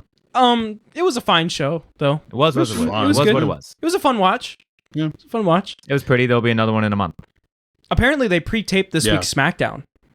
This week's SmackDown was pre-taped because Apparently, why actually? Is it? Are they taking the? I don't know. Week before Christmas, heading into the holidays off. So I don't know. Are they They're making taking them the whole come back week? for that? I have no idea. I just read somewhere that they had taped the show. So like last week. Oh, you're so right. some yeah, of the people, because I saw was someone talking say, about how, I saw someone say like, how are they gonna hide the results from Wait, Saturday I'm dumb. night's Hold main on, event? hold on, guys, stop. We're all dumb as hell. Why? Because no, we're not. dumb as SmackDown hell. during Christmas week falls after bad. Christmas, so they Yep, really you're right. just they probably just taped I the guess one they're- before Christmas. So I guess Yeah. they're bringing. I guess they gave them through Christmas, and then they said, "Hey, December 26th, you're in MSG. Get the fuck back." Maybe, yeah. maybe. Yeah. Get the fuck over Well, yeah, here. because is the 28th a Are they? Are they live doing event or is that? that a Raw? Are they doing the MSG after Christmas? Yeah, Are I think they? so. Okay. So then, yeah, that makes sense. So they're already there. So I think. Let me check and it. then I believe SmackDown Oh, is 28th is a Saturday. Oh, it's a live event then. Okay. Because somewhere. they're Yeah, it hyping looks like up a massive live 26th. event on the 28th. The 'Cause that's 26th on at the same Garden night of- yeah, 28th is in Orlando. mostly Raw people. Interesting. Priest and Well, yeah, 'cause Gunther, Sammy and Braun, Io and Liv, Rollins and Dom, plus CM Punk, Rey Mysterio, Wyatt Six, New Day, LA Knight. Okay. Raw Interesting. and- that's Raw and LA Knight. Good. Yeah. Maybe because of the next topic that I wanted to bring up, the transfer window, LA Knight moves to Raw. Y'all thought we were going to be done in an hour and 15 minutes? I don't No. really have thoughts on who's moving where. I'm not saying that. I wanted to bring it up because I've been a guy, you all know I've been a guy that's been a big fan of brand split and drafts and all that. I wanted to wait until, they announced a draft or they expanded more in the transfer window to say it, but I feel like growing up is realizing that the draft ain't necessary. Draft ain't necessary. I'm a big fan of what they've been doing with the transfer window. Doing like this whole thing of like the GMs negotiating trades with active wrestlers, especially after this past draft where like 80% of it was like Seth Rollins is staying on Raw for another year. And they actually like wasted TV time to do that is really dumb. Like the draft before was cool because it was all the people that were being moved, but then the last draft was not only everybody being moved, but everybody that was staying put. Really weird. Yeah, I mean, here's the thing. They picked a weird time to. So actually, here's what they really did. They really opened this because they know shit's gonna get weird anyway, right? We got Netflix coming up. We got WrestleMania coming up. We got shit to do. Well, yeah, Netflix wants all the big players on SmackDown. No, Netflix wants all the big players on Raw. No. They want all the big players right now that are currently on SmackDown. Oh, they want Cody, So, Roman. Exactly. So SmackDown's about to get rated. So there's some little moves. It's just gonna flip. Everything's gonna flip for the most part. There's some moves that are gonna get made, and the main event scenes are gonna flip. Basically, is what I. The world title is gonna head back to SmackDown where it kind of belongs. Yep. Yeah. Gunther to SmackDown is gonna be great. Yep. That's fine. Smaller pond, smaller fish. Well, not really, because SmackDown is rumored to go to 3 hours as well. And that's no offense to them, but I mean, it's Netflix money versus USA money. We're listening to Netflix. The ponds will be the same size, but one will be higher quality water than the other. One will have. We're going with Netflix, boys. One pond is a reservoir that is worthy of drinking water, and the other one is wonderful campsite, and the other one is out in the middle of nowhere and polluted. And next Not to polluted, but and next to an oil factory. Yikes! So, I mean, like, it is what it is. I'm excited to see a brand split where KO is separated from. Well, he can't really be separated from either bloodline. From everybody. I mean, I would say keep him in orbit of Solo's bloodline. I don't want him to kill everybody. Nah, keep KO in Roman's bloodline. Put him on Raw. I think it'd be cool. I think KO on Raw would be great for that. But yeah, I'm excited for what else? Solo and Roman's bloodlines to be separated. I'm excited for a lot of things to be separated. The Judgment Day. Let's break them up. I'm done with it. I'm done. Draft Finn somewhere else. Have Dom and Liv and Raquel go do their thing. Carlito can play PS5 in the back. JD McDonough can be the speed champion or something.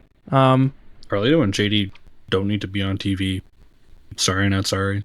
They don't In a need 2-hour format, no. I mean, with No. 2 3-hour shows coming down the pipeline, in a 3-hour could be format, needed. perhaps. Yeah, but what are they gonna? Fuck it, They bring go back to- the cruiserweight title. Go to NXT. I missed the cruiserweight title. I kind of miss the cruiserweight title. The actual more interesting concept to me is when every time they open up these trade windows, right? Because they tend to do this either once or twice a year at. I would like to say at random, but I don't think it's really Usually, that, I don't. well, think it's actually, that they didn't random. really they didn't really have an official transfer window this year. They kind of just opened up the brand split around Road to WrestleMania time, and then just did a formal draft after WrestleMania. But I love that we always include NXT in these conversations because it again shows that NXT isn't exactly developmental. It isn't exactly the G League. It's NXT typically is the one that gets rated, and they don't ever get people back. Brand.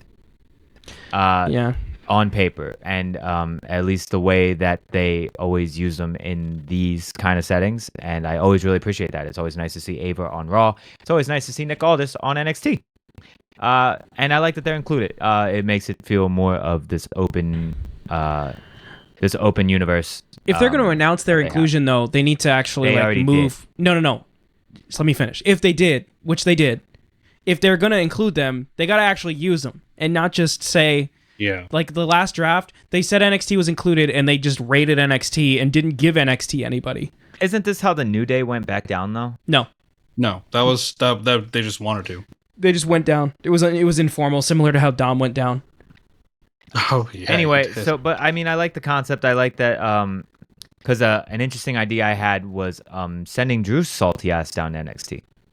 Nah, he's going to SmackDown, brother.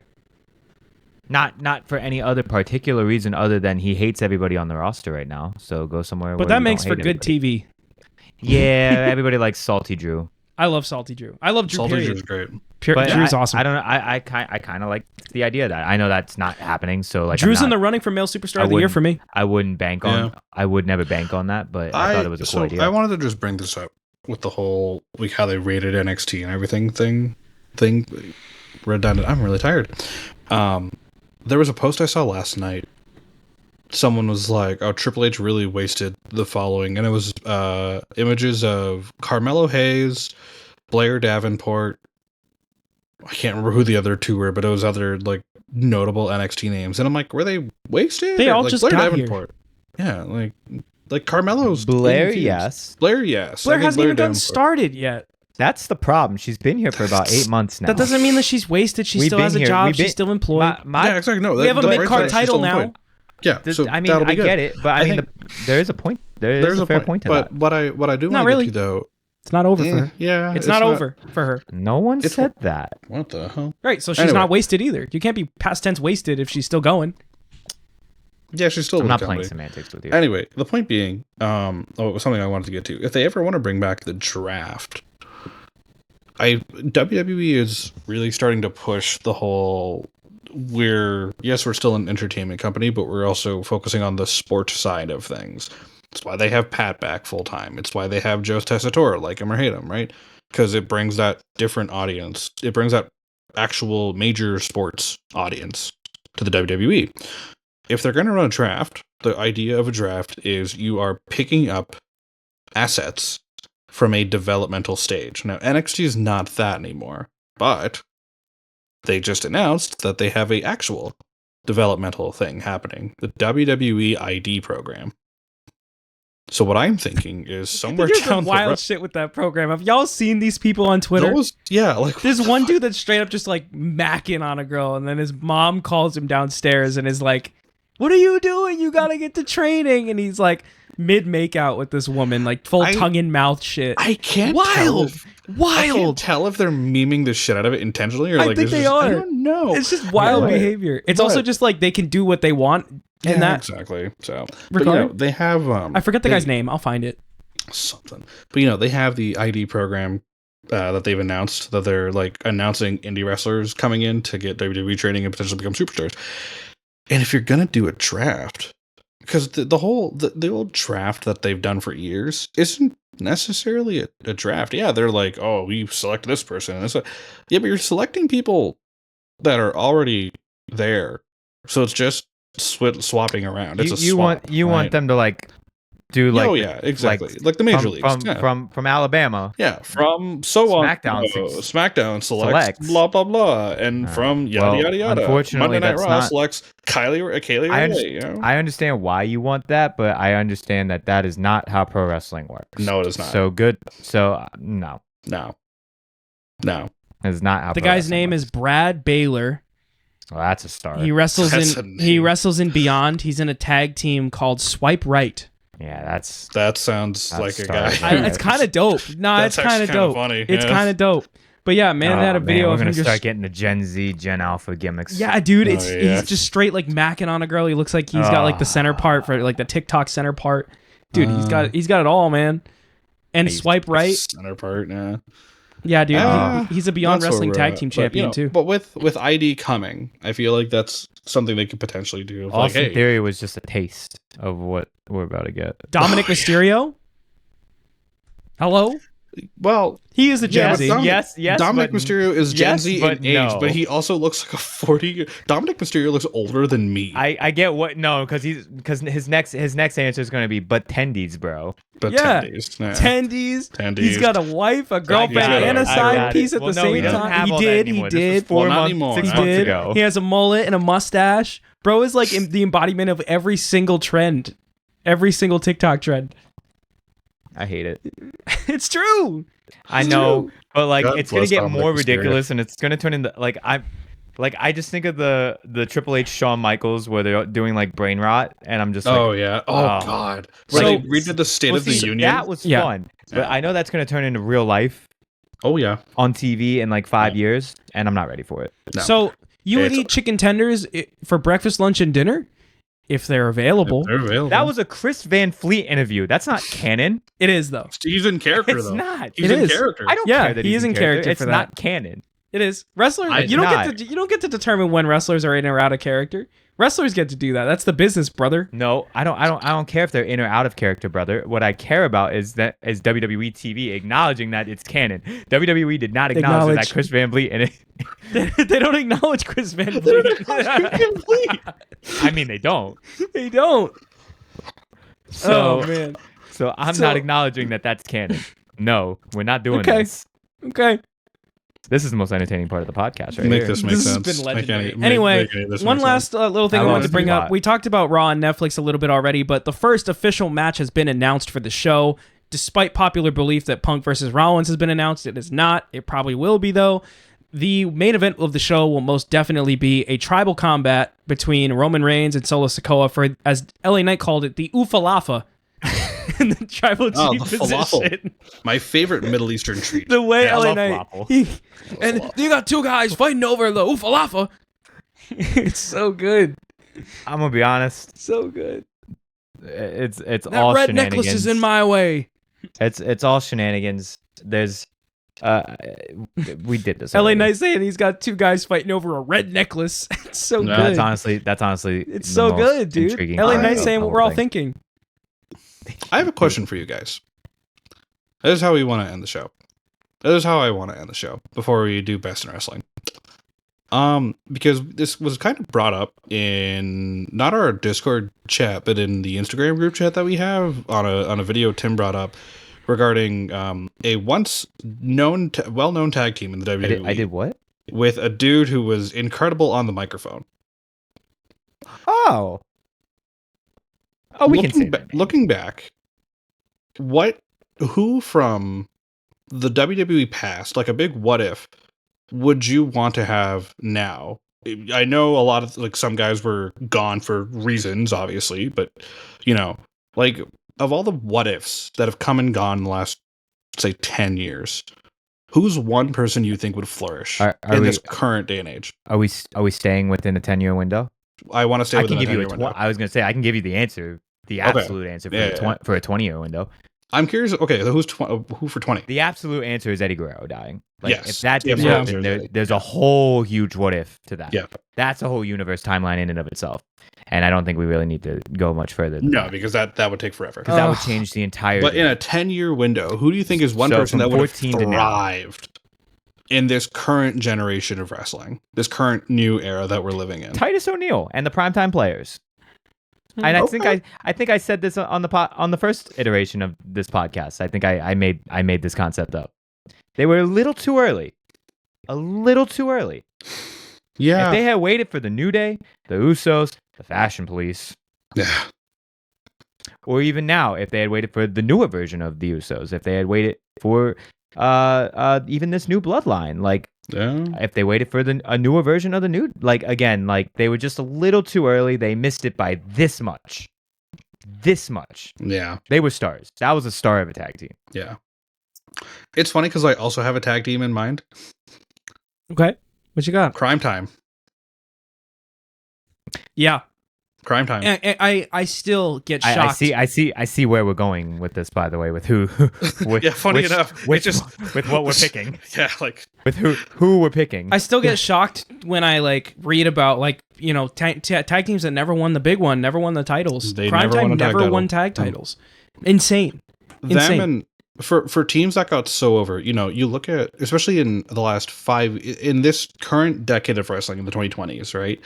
We've seen tag teams that have gotten so over that you don't have any choice but to put the belts on them. Big example is the Acclaimed, right? They were so fucking over that even though AEW just crowned new tag champs in Swerve and Keith Lee, they said, fuck, they're gonna kill us if we don't put the belts on them. And a week or two later, they put the belts on the Acclaimed. I have a single star for this answer too.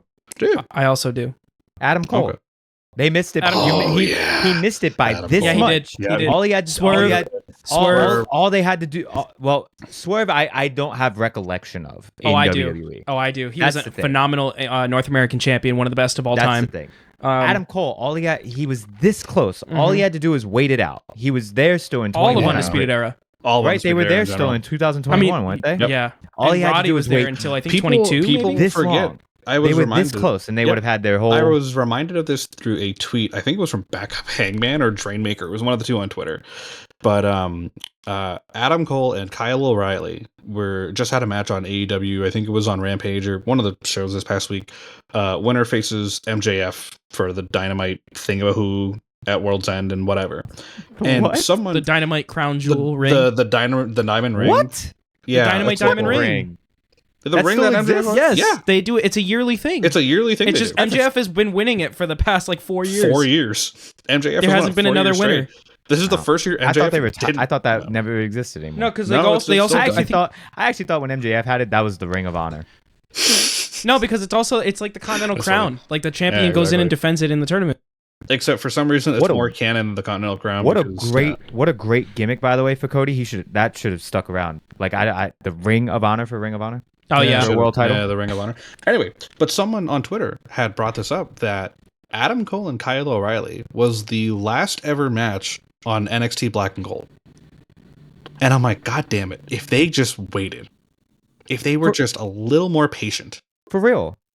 If they had signed one more time, Bro, Twitter is full of gold Imag- today, by the way. imagine where they would have been. So Oh, yeah. to answer your question, Shelton Benjamin. Yeah. They gave him some shots, but it wasn't. He would have been so much bigger now. I feel like they also did Trash Shelton a on little the mic, dirty. though. Well, yeah, but I mean, Trash on the mic. I Trash mean- all- the Yeah, point for that's fair. Sheldon though is but the I love thing is- Shelton. yeah. and I see that I also see- kind of I see the also. I used to be like the type of person that would say, "Well, you don't have to be that good on the mic, but not in this WWE. You have to be good on the mic in this I WWE." see on the the mic. caliber of star we're picking, and also who kind of star we're picking. Yeah. Just for Yeah. record. I see what we're doing. So No. a couple things. One of them is MJF and Big Boom God AJ damn it. I saw this Went earlier face and I'm to like, face please don't bring this up. at an indie show at Fuck. Boca Raton Championship Wrestling, Oh, that which is fucking hilarious because one of AEW's biggest stars is wrestling at Boca Raton Championship Wrestling. What is happening? Anyway, Not in Boca Raton. another one. Doesn't AJ either own or work for that promotion? I don't 'Cause know. He's from Boca. I don't know. Another one is Matt Cardona tweeting, "It's official. I'm one half of the WWE Women's United States Champion." I saw that. In a love photo with Chelsea in front of the Disneyland Castle. And the last one, after the internet was clamoring for, hey, give Natalya the women's IC belt, and people backstage, there were reports going around backstage that were saying that people were saying Natty should win the belt. She is now tweeted, I'll say it louder, each word has an indent. I'll say it louder for the people in the back. It's my turn. Nearly 2,000 matches, 17 years, 2 singles titles. It's my effing turn, and no one is going to outwork me. No one is even close. I thought she didn't resign. She did, I think. Either she did or it's not up yet. She's been working. I remember her being in a conversation. She was training with Brody's son with -1, right? Is it -1? -1, yeah. At the dungeon. Yep. Because he's being trained in the dungeon. Speaking of two more names for your question. Bray Wyatt. Technically. Yeah, I mean, he was around, but I think if he started now, completely different. Yeah. And one more, Brody Lee. / Eric Rowan. I don't see it. Okay. Brody, I see. Eric, I actually maybe think not, but Brody all Lee, that came in now, it wouldn't have worked. / the Wyatt family. I think the Wyatt family would have worked. I mean, but I think if they tapped into Brody's run with the Dark Order and stuff, the Dark Order worked. Yeah, the Dark Order did. The Dark Order did work. Lee, there's a reason it's still here. Great. And it's not great right now, but there's a reason the name is still around. Yeah. It's like Bullet Club, lasting legacy. The Bloodline. They are not fine. Lasting legacy. Nope. They are also literally ask Rikishi. I mean, I was gonna say, and that's off the top. If we really if we had that question, and we could have really thought about that. Yeah. Well, it's one of those questions. Sylvain Grenier. Well, the only reason I wanted to bring it up now, I thought it would be a fun time, was partly because of you bringing up that video of Enzo and Cass cutting a promo without a microphone, and just how ridiculously fucking over those two were. What a fucking fold! The guy is fuck himself over. But what a fucking fold! Own worst enemy. But that, and then because Tyler brought up the cruiserweight title, and famously, he was a former cruiserweight champion, was Enzo Amore. Besides Neville, one of the best of WWE's era, to be honest. I'll say that. He, because he did exactly what he needed to do: be a shithead and just be not like the other cruiserweights. Also, a really pretty belt. Very pretty belt. That's silver and purple. Yeah, I like that belt. I also liked when Kalisto had that one image that was edited to make it be a black strap, and everyone was like, "Did you change the belt?" And he's like, "No, it's just a photo. I just edited it." And I'm like, "Bro, why did you do that? What was the point?" At least he's being honest. But anyway, but no, I think now with this era of wrestling, it's so interesting to see who you wish would have stayed. Or who you wish would still be around, Yeah. And part of with Crime Time, man, I would have loved to see Crime Time just tear it up and just have some fun with all the tag teams going on now. And the fact that they were never tag team champions is baffling to me. Well, I mean, now they would be probably in the late 40s, 50s, yeah. Yeah. And same with Titus O'Neil. Yeah, exactly. So all right. Anyway, best in wrestling. I got one. Okay. So you guys already know it. I'm just telling the lovely audience of the Vacant Wrestling Podcast. Love you. Big AJ appreciate and you. MJF. Oh, yeah, that's a good one. That's a good one. I won't steal it from you though. Don't worry. Okay. But no, for me, I tweeted a similar thing to what I mentioned with Jesse Ventura and Karrion Kross from the Vacant Wrestling Twitter account. Go follow us. And I basically said, you could have told me that Karrion Kross was at the booth, not shown Jesse Ventura, and I would have believed you. And this, within 5 minutes, Karrion Kross liked the tweet. Fucking phenomenal.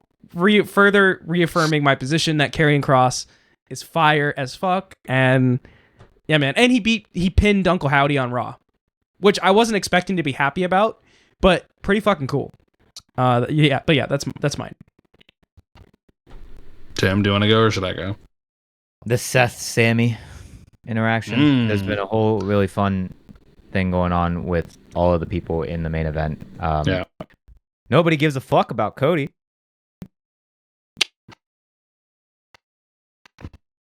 Planting the seeds. I like how the bloodline has such deep roots across everything in the company.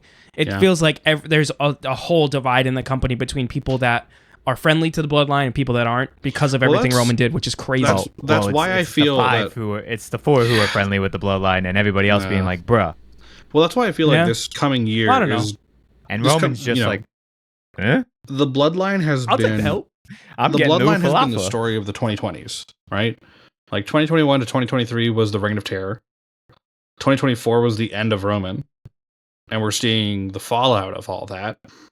And now 2025, I fully believe, now that we're like, starting to push more and more, is the divide of the WWE because of this fucking bloodline. I'm getting the Oofalafa. The Oofalafa, bro. I think it's also a rebuild, though. I think it's also a rebuild. It's also a rebuild. I think this is a story that's going to culminate in either Roman winning the title again or Roman getting fucking stomped out by Cody, who fucking turns heel to prevent it from happening. And then Cody will say imagine that's how Cody turns heel, to bring it back to that. Cody turns and he's like, I did it for the greater good, and everyone's booing his ass. What if Cody takes the Oofalafa? Yo, stop. Cody going... What if fucking like what if oh no man. That's not happening. Please just Brandy put it on me. There you go. It's not worse than what I said, because in that one same episode, in that one episode that I was telling y'all about before we started recording, that's also the same episode where I talked about Randy taking his back. Also, Cody has a similar cadence and delivery to Triple H. Just saying. A little. Yeah, a little. Yeah. Defeating the final boss. My best in wrestling is the Roman cinematic promo from Friday. Yeah, that was good. That was good shit. They're getting really good with those. That was on a taped SmackDown. That's why. I know. If it was not a double taping, he would have shown up. Yeah, but no, like they've been getting more clever and fun with their cinematic promos that they've been running, and it's just been getting better and better and better and better and better. Like what was nice about this one, I think the thing I enjoyed the most, other than Roman cutting, great taped, promo from somewhere, looked pretty nice, probably Florida or something. Who the fuck knows where he was? He could be anywhere. Paul Heyman was noticeably out of frame. For most of that promo, and I'm like, there's still there's still people thinking that Paul's gonna turn. Yeah. Do you think Paul turns and grants CM Punk this favor? I think he goes with CM Punk. I think he goes with Is that the favor? I think he's gonna go back to Punk. Take me with you. Is that the favor? Take me with you. No, but is that the favor for joining up with Roman, though? So the favor, all that. I don't care. I don't care enough about that. I want to joke. I'm here for jokes. Yeah, well, we haven't gone into the details, obviously. I'm here for jokes. Yeah, it's late. But, like I said when we talked about this after Punk mentioned the favor, right? Like, it's something huge. Just what? It has to be a title match, right? Or the main event of Mania? Or both? I know someone was talking on Twitter. People are already fantasy booking that Punk's favor is going to be getting the main event against Roman and Seth in a triple threat. And I'm like, you never know. You never know. What could that favor actually be? Could the favor be get Punk in the Rumble? The Oofalafa? Punk is the new tribal chief? Punk with the tribal chief? It's going to be the new Nexus all over again. Punk's going to fucking wear the Oofalafa on his shoulder. Like... And then he's gonna go on the run of a century. I'm never referring to it as the Ulafala. Cody with the Ulafala wouldn't even put it around his neck. He'd just hold it like the title belt. He doesn't know how to hold things. No, Cody's not good with holding things. It's so good. He just hold it over his shoulder like the title belt and look awkward. Plus, Cody wouldn't want to put it over his neck because it covers up his branding. Oh man! Remember the neck tattoo is pretty much his brand, right? So he wears suits every week that cover it. Well, yeah, but it's still right? Yeah, like fine, it's a necklace. So I guess it do be just a necklace, isn't it? Wrap this shit up. All right, we're done. Ladies and gentlemen, thank you so much for watching this episode. We'll be back next week. It's our year-end awards, and then we're probably going to take a week off after that because it's the fucking holidays. Enjoy your Christmas and whatever, and your New Year's and chicanery. We'll see you next year. No, we won't. We'll still be here next week. Josh Allen for MVP. Saquon.